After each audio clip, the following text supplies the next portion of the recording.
India, America இந்த இரண்டு நாடுகளுக்கும் நடுவில் மிகப்பெரிய அளவுக்கு நம்பிக்கை பற்றாக்குறை அப்படிங்கிறது காலமாகவே இருந்துகிட்டு வருதுங்க.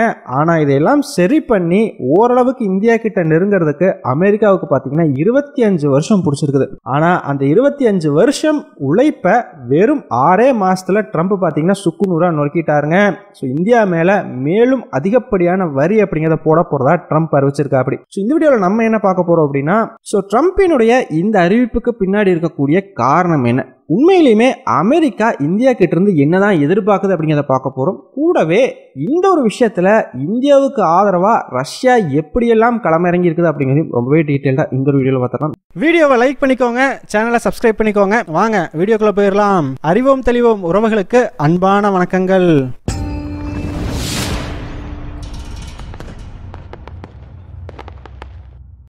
முதல் விஷயமா, அமெரிக்க அதிபரான டொனால்டு ட்ரம்ப் பண்ணக்கூடிய கிறுக்குத்தனங்கள் நாளுக்கு நாள் அதிகமாகிட்டே போகுதுங்க. ஸோ இந்தியாவுக்கு எதிராக பார்த்தீங்கன்னா அடுத்த 24 மணி நேரத்தில், அதாவது இன்னைக்கு நைட்டு இல்லைன்னா நாளை காலையிலத்துக்குள்ள மேலும் அதிக அளவுக்கு வரி விதிக்க போகிறதா அறிவிச்சிருக்கா.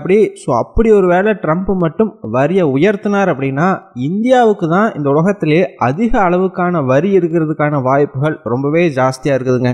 ஸோ இந்த ஒரு வரி விதிப்புக்கு ட்ரம்ப் சொல்லக்கூடிய காரணம் என்ன அப்படின்னு பார்த்தீங்கன்னா, ஆப்வியஸாக ரஷ்யாவிலிருந்து நீங்கள் எண்ணெய் வாங்குறீங்க, அதனால நாங்கள் வரி விதிக்க போகிறோம் அப்படின்ற மாதிரி சொல்ல ஆரம்பிச்சிருக்கா. அப்படி ஸோ இதிலிருந்தே நம்ம ஒரு விஷயத்தை தெளிவாக தெரிஞ்சுக்கலாம். இந்தியாவுக்கும் ரஷ்யாவுக்கும் இடையிலான இந்த ஒரு வர்த்தக உறவை உடைக்கணும் அப்படிங்கிறது தான் ட்ரம்ப்போட இந்த டாரிஃப்ஸினுடைய முக்கிய நோக்கமாகவே இருந்துகிட்டு வருதுங்க. ஸோ இதனால தான் பார்த்தீங்கன்னா இப்போ வரைக்கும் இந்தியானால ஒரு ட்ரேட் டீல் அப்படிங்கிறத அமெரிக்கா கூட சைன் பண்ண முடியல போல தெரியுதுங்க. ஸோ அமெரிக்கா பார்த்தீங்கன்னா எப்படியாச்சும் இந்தியாவை அதனுடைய கட்டுப்பாட்டுக்கு கொண்டு வரணும் அப்படிங்கிறதுல ரொம்ப தெளிவா இருக்குது. ஆனா இந்திய அரசாங்கம் பாத்தீங்கன்னா அமெரிக்காவினுடைய இந்த கோரிக்கைகள் எல்லாம் கம்ப்ளீட்டா நிராகரிச்சுக்கிட்டு வர்றாங்க. ஸோ அதே சமயம் ரஷ்ய அரசாங்கம் பார்த்தீங்கன்னா இந்தியாவினுடைய கருத்துகளுக்கு மதிப்பளிச்சு இந்தியாவுக்கு சப்போர்ட் பண்ண ஆரம்பிச்சிருக்கிறாங்க. ஸோ அதனால பார்த்தீங்கன்னா ட்ரம்ப் ஒரு பக்கம் இந்தியா கூடயும், மறுபக்கம் இதே காரணத்துக்காக ரஷ்யா கூடயும் பார்த்தீங்கன்னா இப்போ சண்டையில் இறங்கி இருக்கிறாருங்க.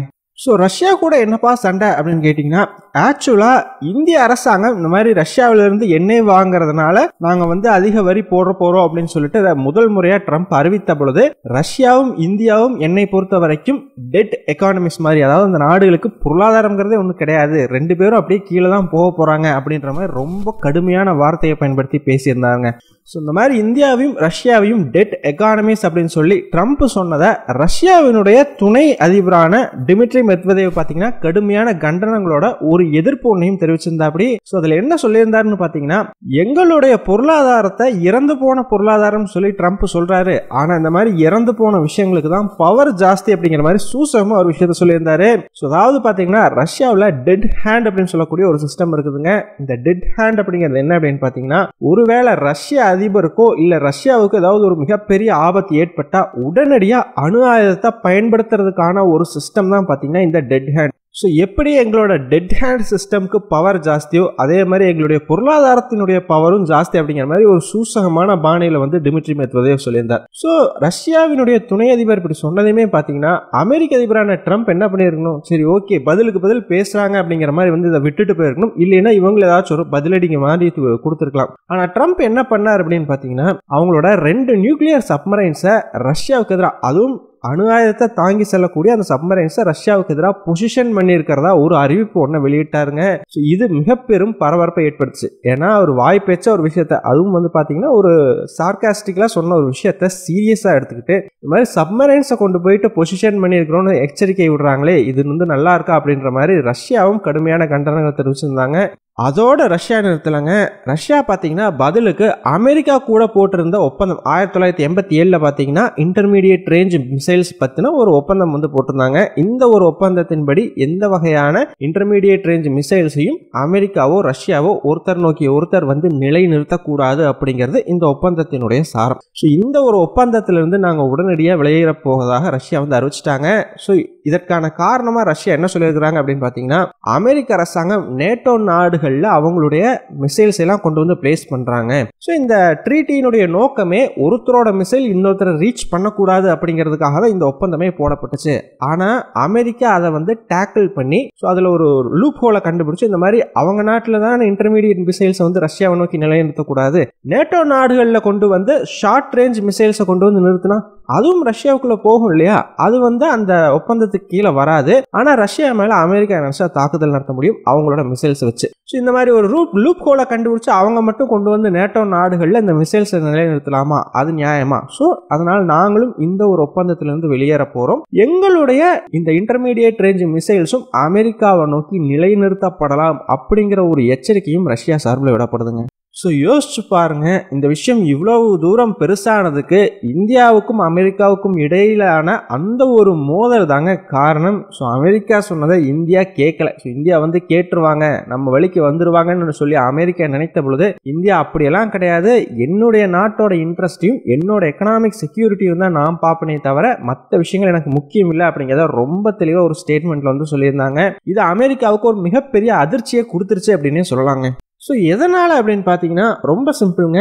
பிரிக்ஸ் நாடுகளுக்கு எதிராக ட்ரம்ப் வந்து சமீபத்தில் ரொம்ப அதிக அளவுக்கு ப்ரெஷர் அப்படிங்கிறத போட ஆரம்பிச்சிருக்கா அப்படி. ஸோ அமெரிக்காவை பொறுத்த வரைக்கும் இந்த பிரிக்ஸ் நாடுகளில் ரொம்ப ஈஸியாக அவங்களுடைய வழிக்கு கொண்டு வரக்கூடிய நாடாக அவங்க பார்த்தது யார் அப்படின்னு பார்த்தீங்கன்னா இந்தியாவை தான். அதுக்கு காரணம் என்னன்னா, அவங்களுடைய நினைப்புல இந்தியா தங்களுடைய நட்பு நாடு, இந்தியாவுக்கு சைனானா ஆகாது, அதனால ஆட்டோமேட்டிக்காக இந்த பிரிக்ஸ் கரன்சி அப்படிங்கிற விஷயத்தையும் இந்தியா எதிர்க்கிறாங்க. ஆல்ரெடி பார்த்தீங்கன்னா இந்தியா அதுக்கு எதிர்ப்பு அப்படிங்கிறத ஃபார்முலாவே தெரிவிச்சிருக்காங்க. இந்த மாதிரி ஒரு காமன் கரன்சி, அதுவும் சைனீஸ் கரன்சியை பிக் பண்ணி வர்றது அப்படின்னா அந்த ஒரு கரன்சி வந்து எங்களுக்கு அவ்வளோ பெரிய உடன்பாடு இல்லை அப்படின்னு சொல்லி, ஸோ இந்த மாதிரி பிரிக்ஸ் கரன்சியும் அவங்க எதிர்க்கிறாங்க.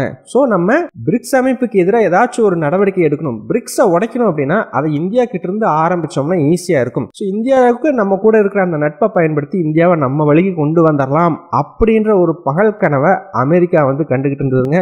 அந்த பகல் கனவு அப்படிங்கிறது சுக்குநூறா நொறுக்கப்பட்டுருச்சு.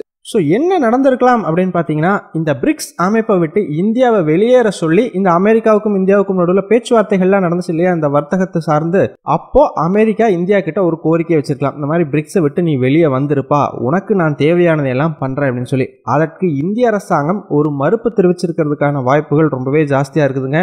ஸோ அதன் விளைவா பார்த்தீங்கன்னா அமெரிக்காவுக்கு ஒரு பெரிய ஷாக். ஓகே, இனி இந்தியா மேல ப்ரெஷர் போட்டாதான் அவங்க பிரிக்ஸை விட்டு வெளியே வருவாங்க அப்படின்ற ஒரு முடிவுக்கு வர்றாங்க.